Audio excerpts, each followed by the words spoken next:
Hello friends, good morning. এসে গেছে একটা ছোট্ট মিনি ব্লগ নিয়ে। তো রবিবারে সকাল সকাল ঘুম থেকে উঠে কাজ সেরে একটু টিফিন করে নিয়েছিলাম। করে নিয়ে তারপরে লেগে পড়েছিলাম রান্না করতে। আজকে রান্নাটা আমাকেই করতে হবে, কারণ মামুনি বাড়িতে ছিল না, নাহলে বেসিক্যালি মামুনি রান্না করে।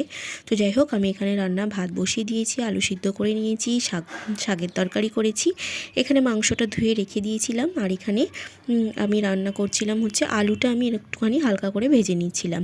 তো এই যে দেখো, ওখানে ভাজতে ভাজতে তারপরেই আমি মাংসটা রেডি করে নিয়েছিলাম। এই যে লাল লাল চিকেন একদম করে নিয়েছিলাম। তারপর দুপুরে ভাত খেয়ে বিকালের দিকে বেরিয়ে পড়েছিলাম একটা দরকার বলতে এই যে চলে এসেছি পর্দার দোকানে।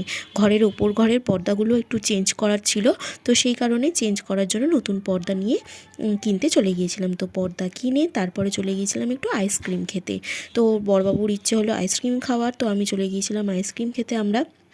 তারপর আইসক্রিম খেয়ে সেখান থেকে বেরিয়ে একটু ফুচকা খেয়েছি, খেয়ে তারপরে চলে এসেছিলাম বাড়িতে। এই ছিল রবিবারের একটা ছোট্ট ব্লগ। ভিডিওটা ভালো লাগলে লাইক, শেয়ার, সাবস্ক্রাইব।